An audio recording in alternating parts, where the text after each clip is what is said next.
வணக்கம் நண்பர்களே, இது உங்கள் வில்லேஜ் டேட்டாபேஸ். நம்ம இப்போ எங்கே இருக்கோம் அப்படின்னு பார்த்தீங்கன்னா, ராமர் பிறந்த புண்ணிய பூமியான அயோத்தியில் தான் வந்து நம்ம இருக்கோம்.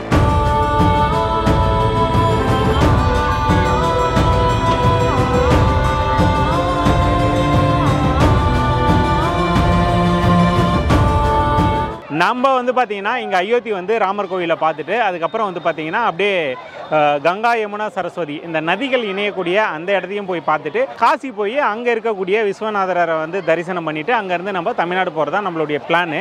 ஸோ இதை பற்றி எல்லாமே வந்து டீட்டெயிலாக அடுத்தடுத்த வீடியோவில் வந்து சொல்கிறேன். இந்த வீடியோவை பொறுத்தவரையும் நம்ம இந்த அயோத்தியில் இருக்கக்கூடிய ராமர் கோயில் வந்தோம் அப்படின்னா, ராமர் கோயில் அனுமாருக்காக இருக்கக்கூடிய இடம், நிறைய இடங்கள் நம்ம பார்க்க வேண்டியது இருக்குது. ஸோ அது எல்லாமே ஒன்று ஒன்றா ஸ்டெப் பை ஸ்டெப்பாக வந்து பார்த்திங்கன்னா நம்ம போய் சுற்றி பார்க்க போகிறோம். ஸோ நம்மளுக்கு ஹெல்ப் பண்ணுறதுக்கு இங்கே இருக்கக்கூடிய அந்த தமிழ் பேசக்கூடிய ட்ராவல் ஏஜென்சி எல்லாமே வந்து பார்த்திங்கன்னா நம்ம கூட வந்து வந்திருக்காங்க. அது யார், என்ன பேக்கேஜ் டீட்டெயில் எல்லாமே தெளிவாக இந்த வீடியோவில் நம்ம வந்து தொடர்ந்து பார்க்கலாம். ஸோ வாங்க அப்படியே நம்ம வீடியோக்குள்ளே போயிடலாம். இந்த அயோத்தி எங்கே இருக்குது அப்படின்னு நம்ம பார்த்தோம்னா, இந்தியாவோட மேப்பில் டெல்லிக்கும் பீகாருக்கும் நடுவில் இருக்கக்கூடிய ஒரு ஸ்டேட் தான் உத்தரப்பிரதேஷ். இந்த உத்தரப்பிரதேசில் இருக்கக்கூடிய ரொம்பவே முக்கியமான ஒரு மாவட்டம் அப்படின்னா அயோத்தியை வந்து நம்ம சொல்லலாம்.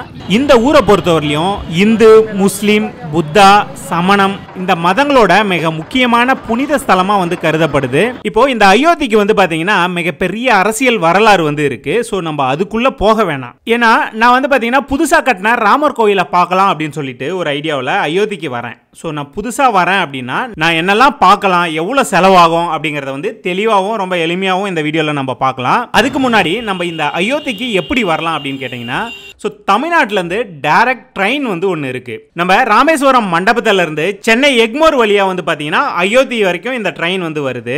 ஒவ்வொரு வாரமும் மண்டேல வந்து பார்த்தீங்கன்னா சென்னை எக்மோரில் இந்த ட்ரெயின் வந்து கிளம்புது. ஸ்லீப்பர் கோச் நம்ம புக் பண்ணுறோம் அப்படின்னாவே 830 ரூபாய் தான் வந்து காஸ்ட் வரும். ஸோ கிட்டத்தட்ட 39 மணி நேரம் வந்து நம்ம ட்ரெயின்லேயே ட்ராவல் பண்ணுற மாதிரி இருக்கும். என்னால் அவ்வளோ நேரம்லாம் ட்ரெயினில் ட்ராவல் பண்ண முடியாது அப்படின்னு நீங்கள் நினச்சிங்கன்னா இருக்கவே இருக்குது ஃப்ளைட்டு. எங்களுக்கு பெங்களூர் ரொம்ப பக்கம் அப்படின்றதுனால போகும்போது பெங்களூர் டு லக்னோக்கும் அதே மாதிரி ரிட்டர்ன் வர்றதுக்கு வாரணாசியிலிருந்து பெங்களூருக்கு நாங்கள் டிக்கெட் புக் பண்ணிட்டோம். இந்த ஃப்ளைட் டிக்கெட் காஸ்ட் வந்து பார்த்தீங்கன்னா ஒருத்தருக்கு அப் அண்ட் டவுன் 11,000 ரூபாய் அந்த ரேஞ்சுக்கு வந்து வந்தது. இதே நம்ம பக்காவாக பிளான் பண்ணி பண்ணோம் அப்படின்னா மினிமம் நம்ம ஒரு 8,000லேருந்து ஒரு 13,000க்குள்ளே தோராயமாக இதுக்குள்ளேயே வந்து பார்த்தீங்கன்னா நம்ம டிக்கெட் புக் பண்ணிட முடியும். ஸோ நம்ம பெங்களூர் ஏர்போர்ட்டில் செக்இன் பண்ணி அங்கே ப்ராசஸ் எல்லாமே முடிச்சுட்டு ஃப்ளைட்டில் உட்காந்து நேராக வந்து நம்ம இறங்கினது லக்னோ ஏர்போர்ட்டில் தான். ஸோ இந்த லக்னோ ஏர்போர்ட்லேருந்து யூ2 டூர்ஸ் அண்ட் ட்ராவல்ஸோட அயோத்தி, திரிவேணி சங்கமம், வாரணாசி பேக்கேஜ் வந்து நம்மளுக்கு ஸ்டார்ட் ஆகுது. இதுக்கான காஸ்ட் எவ்வளோ வரும் அப்படிங்கிறது எல்லாமே வந்து பார்த்தீங்கன்னா இந்த வீடியோலேயே நான் தெளிவாக வந்து சொல்கிறேன். நம்ம சாயந்தரம் ஒரு 6 மணிக்கு இந்த லக்னோ ஏர்போர்ட்டில் இருக்கிற மாதிரி வந்து நம்ம வந்தோம். ஸோ இங்கே வந்து பார்த்தீங்கன்னா நம்மளை பிக்கப் பண்ணுறதுக்கு கார் வந்துருச்சு. நம்மளை பிக்கப் பண்ணி டைரெக்டாக வந்து பார்த்தீங்கன்னா ஹோட்டலுக்கு வந்து கூட்டிட்டு போயிட்டாங்க. சப்போஸ் நம்ம பிஃபோராக இந்த லக்னோக்கு வரோம் அப்படின்னாலும் லக்னோவில் இருக்கக்கூடிய அந்த இடங்கள்லாம் போய் சுற்றி பார்க்கறதுக்கும் அவங்களே ஏற்பாடு பண்ணி தராங்க. நம்ம இந்த லக்னோவில் ஒரு நைட் வந்து தங்க போகிறோம். இங்கே இருக்கக்கூடிய அந்த ரூம்ஸை பொறுத்தவரையிலும் ரொம்பவே சிம்பிளாக, நீட் அண்ட் கிளீனாக நம்ம ஃபேமிலியோட வந்தோம் அப்படின்னாலும் நம்ம தங்கறதுக்கு ஏற்ற மாதிரி தான் நல்லாவே இருந்தது. நைட்டு டின்னரை பொறுத்தவரையிலும் நம்மளுக்கு பேக்கேஜிலே வந்து ஏற்பாடு பண்ணி கொடுத்துருவாங்க.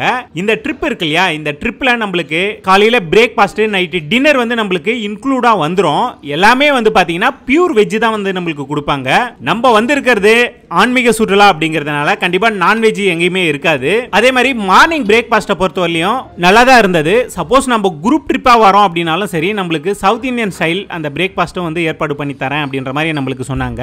ஸோ சாப்பாடை பொறுத்தவரையும் நம்ம எந்த ஊருக்கு போறோமோ அந்த ஊர்ல என்ன மாதிரியான லோக்கல் ஃபுட் கிடைக்குதோ அதை வந்து நம்ம டேஸ்ட் பண்ணி ட்ரை பண்ணி பார்க்கணும். அப்பதான் அந்த ஊரோட சாப்பாடு எப்படி இருக்கு அப்படின்றது நம்மளுக்கு தெரியும். நம்ம சாப்பிட்டு முடிச்சதும் நம்மள பிக்கப் பண்றதுக்கு கார் வந்து ரெடியா இருந்தது. இங்க இருந்து நம்ம அயோத்தி வந்து கிளம்பிட்டோம். இந்த லக்னோ டு அயோத்தி போய் சேர்றதுக்கு கிட்டத்தட்ட 3 மணி நேரம் நம்மளுக்கு வந்து டிராவல் டைமிங் வந்து ஆகும். இந்த அயோத்தியை பொறுத்தவரையிலும் இதுக்கு முன்னாடி வந்து பாத்தீங்கன்னா சகேத்னு சொல்லப்பட்ட அயோத்தி கோசல நாட்டோட தலைநகரா இருந்திருக்கு. ராமர் பொறுத்தவரையிலும் இந்த ஊர்ல தான் வந்து பிறந்ததா நம்பப்படுது. இது வந்து ராம ஜென்ம பூமி அப்படின்னு வந்து சொல்லுவாங்க. இந்த இடத்துல நம்ம முக்கியமா பார்க்க போற இடங்கள் வந்து புதுசா கட்டின ராமருடைய டெம்பிள், ஹனுமான் கடி, ஹனுமான் பவன், தசரத் பவன், கனக் பவன், சராயு நதி, இப்படி ஒரு சில இடங்களை வந்து நம்ம போய் பார்க்க போறோம். இந்த அயோத்தி சிட்டிக்குள்ள இந்த இடங்கள்லாம் எங்கெங்க இருக்கு அப்படின்னு நம்மளுக்கு தெளிவா தெரியாது இல்லையா. நம்மள பக்காவா கூட்டிட்டு போய் சுத்தி காமிக்கிறதுக்கு ஒரு கைடு நம்ம கூடவே வந்து வருவாங்க. இந்த அயோத்தியில வந்து பாத்தீங்கன்னா நம்ம வந்த காரை பார்க் பண்ணிட்டு அங்கிருந்து இ ரிக்ஷாவில் வந்து நம்மளை கூட்டிட்டு போவாங்க. நம்ம வந்து நார்மல் வழியில போனோம் அப்படின்னா ரொம்ப லேட் ஆகும் நம்ம உள்ள போய் தரிசனம் பண்ணிட்டு வர்றதுக்கு. அதனால ஸ்பெஷல் தரிசனத்துல நம்மள ஈஸியா உள்ள கூட்டிட்டு போயிடுவாங்க. நம்ம உள்ள போகும்போது போனோ கேமராவோ பர்ஸ் இந்த ஒரு சில ஐட்டங்கள் எல்லாமே வந்து பாத்தீங்கன்னா அலோ பண்ண மாட்டாங்க. அதை கார்லயோ இல்ல லாக்கர்லயோ வச்சுட்டு போயிடுங்க. கோயிலோட உள்ள வந்து பாத்தீங்கன்னா அந்த வெளித்தோற்றம் அந்த வேலைப்பாடுகள் எல்லாமே வந்து நடந்துட்டு இருந்தது. நம்ம அந்த கியூல நிக்காம ஈஸியா உள்ள போயிட்டோம். உள்ள போய் அங்க இருக்கிற ராமரை வந்து பாத்தீங்கன்னா நம்ம கண்குளிரா வந்து பார்த்து தரிசனம் பண்ணி அவரை வணங்கிட்டு அங்கிருந்து வெளியே வந்தோம். அந்த கருவறைக்குள்ள இருக்கக்கூடிய அந்த ராமர் இப்படிதான் வந்து இருந்தாரு.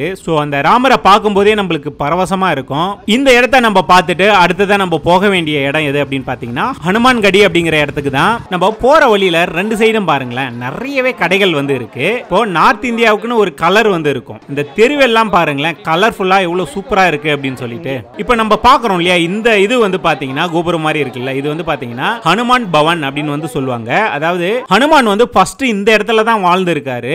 அதை தான் வந்து பார்க்கறோம். அதுக்கு எதிரில் தான் வந்து பாத்தீங்கன்னா ஹனுமானுடைய கோயிலான ஹனுமான் கடி வந்து இருக்கு. இது வந்து பாத்தீங்கன்னா தெரியும் ஹனுமானுக்கு பிடிச்ச லட்டு. இதை வாங்கிட்டு போய் ஹனுமானுக்கு படையலா வச்சு படைக்கிறாங்க.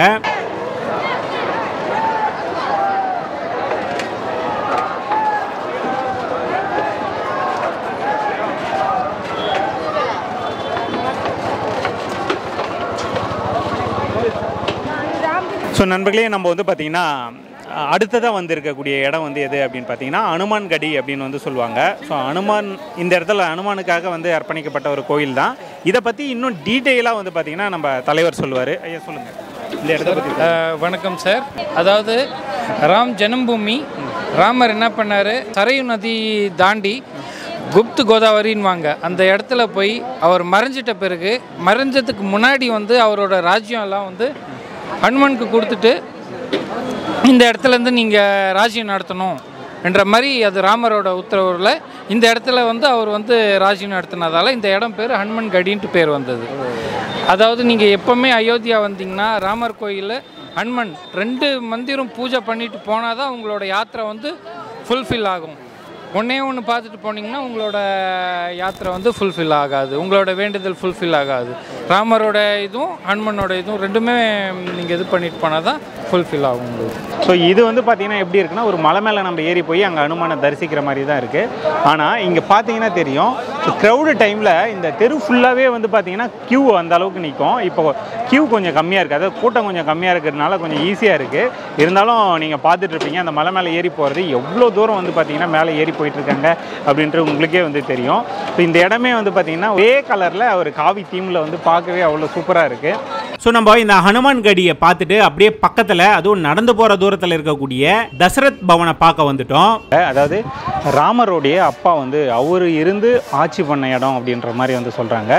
இப்போ ராமருடைய அப்பா வந்து பார்த்தீங்கன்னா தசரதன். அவருக்கு வந்து 3 மனைவிங்க. ஃபர்ஸ்ட் மனைவிக்கு பிறந்தவர் தான் ராமர், 2வது மனைவிக்கு பிறந்தவர் தான் பரதன், 3வது மனைவிக்கு 2 பையன் சொல்லிட்டு மொத்தம் 4 மகன்கள் வந்து இந்த தசரதனுக்கு இருந்திருக்காங்க. இந்த தசரத் பவனையும் பார்த்துட்டு நம்ம பக்கத்தில் இருக்கக்கூடிய கனக் பவன் அப்படின்ற ஒரு இடத்துக்கு வந்து நடந்து போயிட்டு இருக்கோம். நடக்கிற தூரம் தான். இந்த கனக் பவன் அப்படிங்கிறது என்னன்னா ராமருக்கும் சீதா தேவிக்குமான ஒரு தனிப்பட்ட அரண்மனை. கூடவே சீதா தேவி திருமணத்துக்காக பரிசா தரப்பட்ட அரண்மனை அப்படின்னு வந்து சொல்லப்படுது. இந்த கோயிலையும் நம்ம வந்து வணங்கிட்டு அப்படியே ஃபைனலா நம்ம பார்க்க போன இடம், அதாவது ஃபர்ஸ்டா நம்ம வந்த இடம் இதுதான், சராயு நதி அப்படின்னு சொல்லிட்டு சொல்லுவாங்க. இந்த அயோத்தி சிட்டி மெயின் பகுதியில் கடக்கக்கூடிய இந்த சராயு நதியை பொறுத்தவரையிலும் உத்தரகாண்ட்ல இருக்கக்கூடிய சாரதா நதியோட ஒரு பிரிவா தான் இந்த நதி வந்து வருதான். இந்த நதியில நம்ம குளிச்சு எழுந்தோம் அப்படின்னா நம்ம செஞ்ச பாவங்கள் வந்து விலகும் அப்படின்றது ஒரு ஐதீகம். இப்போ ராமர் இருக்காரு இல்லையா, அவர் பிறந்தது வனவாசம் போனது அவருடைய மறைவுன்னு சொல்லிட்டு எல்லாத்துக்கும் சாட்சியா இன்னைக்கு வரையும் இருக்கக்கூடிய ஒரே விஷயம் இந்த சராயு நதி தான். இந்த இடத்துலயும் நம்ம குளிச்சு அங்க ராமரை வணங்கிட்டு இல்ல ராமர் கோயில் போயிட்டு வந்தும் குளிச்சு நம்ம வெளியே வரலாம். சரி, நம்ம இப்ப வந்திருக்கோம் இல்லையா இந்த ஆன்மீக சுற்றுலாவை பொறுத்தவரையிலும் அயோத்தி காசி யாத்ராவோட 3 நைட்டு 4 பகல் அப்படிங்கிற ஒரு பேக்கேஜில் தான் வந்து வந்திருக்கோம். இந்த பேக்கேஜை யார் வந்து ஏற்பாடு பண்ணி தராங்க அப்படின்னு பாத்தீங்கன்னா யூடியூப் டூர்ஸ் அண்ட் டிராவல்ஸ் அப்படிங்கிற ஒரு Delhi based Tamil travel agency தான் வந்து ஏற்பாடு பண்ணி தராங்க. இவங்க வந்து ஐஏட்டா, அதுக்கப்புறம் மினிஸ்ட்ரி ஆஃப் டூரிசம் இவங்களோட அப்ரூவல் வாங்கின கம்பெனி. கூகுள்லயும் 4.9 பக்காவா வந்து நம்மளுக்கு சுத்தி காமிச்சிருவாங்க. இந்த பேக்கேஜில் நம்ம எங்க இருக்குமோ அங்கிருந்து ஃபிளைட்டோ ட்ரெயினோ வந்து புக் பண்ணி ஒன்று அயோத்திக்கோ இல்லைனா வந்து பார்த்தீங்கன்னா லக்னோக்கோ நம்ம வந்துட வேண்டியது இருக்கும். இப்போ நான் லக்னோ ஏர்போர்ட் வந்துட்டேன். அங்கேருந்து நம்மளை பிக்கப் பண்ணி லக்னோவில் ஒரு நைட்டு ஸ்டே கொடுத்துட்டாங்க.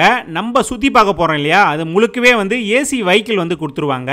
இப்போ நம்ம அயோத்தி வந்துட்டோம் அப்படின்னா அங்கே இருக்கக்கூடிய அந்த ராமர் கோயிலை போய் ஸ்பெஷல் தரிசனத்தில் சுற்றி பார்க்கறதுக்கும் அங்கே இருக்கக்கூடிய மற்ற இடங்களை சுற்றி பார்க்கறதுக்கும் லோக்கல் கைடு வந்து ஏற்பாடு பண்ணி கொடுத்துருவாங்க. அங்கே பார்த்துட்டு அப்படியே திரிவேணி சங்கமம் அப்படின்னு சொல்லக்கூடிய பிரயாகராஜில் வந்து ஸ்டே கொடுத்துட்டு அங்கே கங்கா யமுனா சரஸ்வதி நதியெல்லாம் ஒன்று கூடுது இல்லையா, அந்த இடத்துக்கு கூட்டிட்டு போய் போட் ரைடு போயிட்டு அங்கே குளிச்சு நம்ம அங்கே வணங்கிட்டு அப்படியே நம்ம காசி வந்துட்டோம் அப்படின்னா அங்கே ஒரு நைட் வந்து நம்மளுக்கு ஸ்டே கொடுத்துருவாங்க. இந்த கங்கை நதியில் வந்து பார்த்தீங்கன்னா ஆராதனை வந்து நடக்கும்.